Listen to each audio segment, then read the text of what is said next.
What's up, guys? Welcome again to Kanji Club.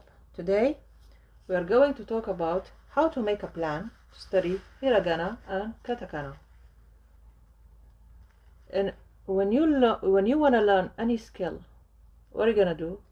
You're going to look for their basics, the basics of any skill. In our case, the Japanese language.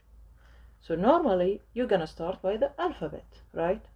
In any language. So once you check with the alphabet, you will discover in Japanese language there is no one alphabet. There are two alphabets plus kanji. So there is hiragana and there is katakanas. Okay? So what are you gonna do? You need to make a plan. Why we need to make a plan? Because we need to engage an active learning. We need to engage our brain. We don't imitate. We don't just write and copy. No, we need to understand the basics. So when we apply when we apply the knowledge, we know what are we doing. Okay. So there is hiragana and there is katakana. Please review my other videos for more details. Now, so you can go to the internet or read your book about hiragana. What is hiragana? Okay, so there is a I-O-A-O, kakiko-keko. Now, what we know that hiragana and katakana share the same sound system. So I look at them in the same time.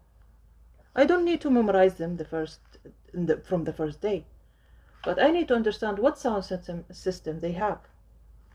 During my study, I discovered that they have exactly the same sounds, just different shapes. That means shapes are critical in Japanese language. Okay?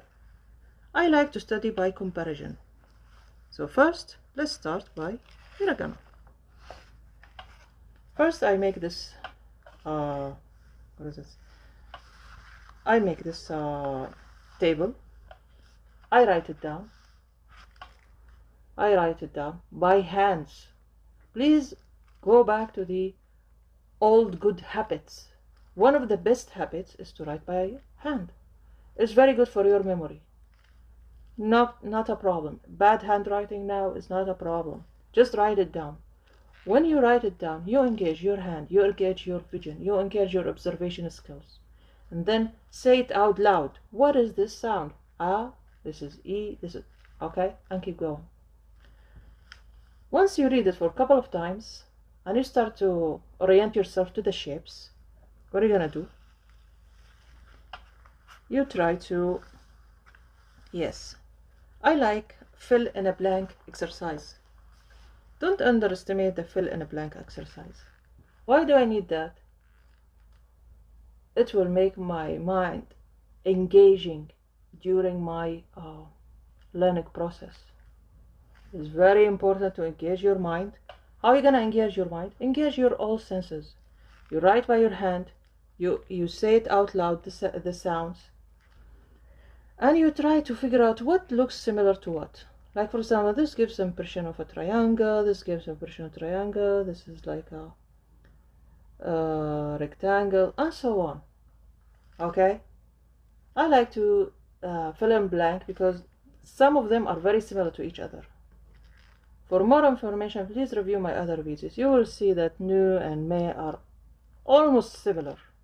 Very easy to get confused between them. So fill in a blank is exactly as if there is as if you are with a teacher who's teaching you what is right and what is wrong. Once you are done with this, you will end up with the full fill in a blank table. Isn't that great to have a full table? Fill in a blank full table. Okay, and you can stick this on your fridge. Now, when you need to write this down, please remember that writing has its own rules. Okay, writing hiragana and katakana has its own rules. Please review my other videos. It has all the information about how to write hiragana and katakana. Now, once you are done with this fill in a blank, okay, once you are done with this, we're gonna do the same with the katakanas. Okay, now this is ready on my notes. Okay, what about, okay, I'm gonna remove this because now you get the idea. This is the katakanas practice. Now, if I started with the katakana, this is what we mentioned before, right? When we started the katakana. So I have here the hiragana, and I compare between hiragana and katakana. Okay, I like to compare stuff. I think it's useful. And then when I found out that katakanas are very similar to each other, I made an extra sheet to check what is similar to what in katakanas. I try to find them. Like this is what, and this is what, and this is what. How can I find other similar to this? Ah, yeah, there is another similar to. Okay, very engaging. Very simple, yet very engaging. Okay, once I'm done with this, so I oriented myself to the shapes. I start to make a fill and a blank table, like I did before with the hiragana.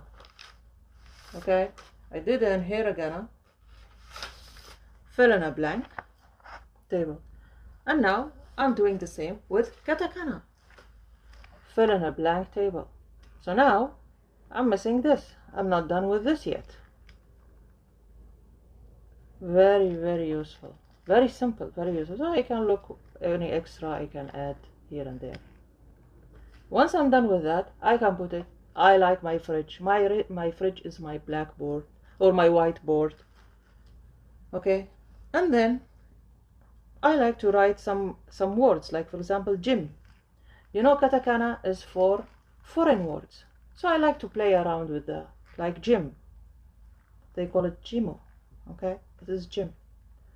Okay, so sometimes like the word memo. Okay, memo. You know, a memo, just to a reminder, something to remind.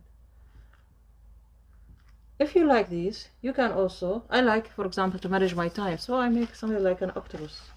What I do with this octopus, every day, I consider, like, for example, 50 minutes. I'm going to study this for 50 minutes, so I'm going to tear it and use it. So, studying hiragana and katakana is not that hard as long as you know what are you doing. And then once I'm done with all of this, you know, I have my sheet here. What I do with it is I make a mega or a big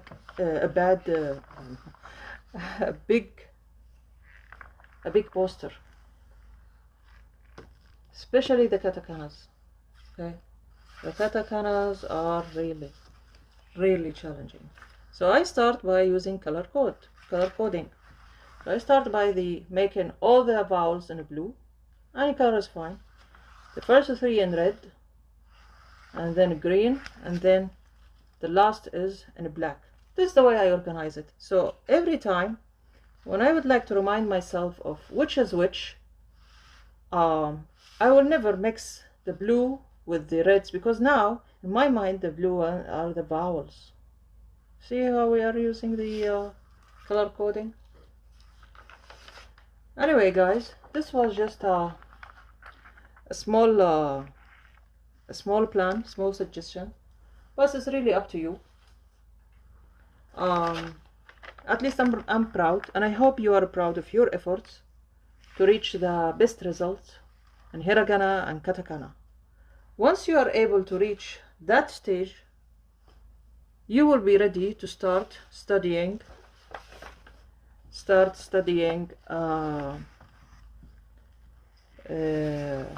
kanjis, because how are you gonna write the sound of the kanji without knowing the hiragana and katakana? How? Not possible. Okay, guys? So anyway, guys, I hope this helped, and if you need extra help with with making plans, just let me know. If you want to share with us your ideas, your methods, just let us know. There are many smart people who knows how to make plans. So use good study habits, practice, and you will reach your you will be proud. Okay guys, so stay tuned for the next video. Bye bye.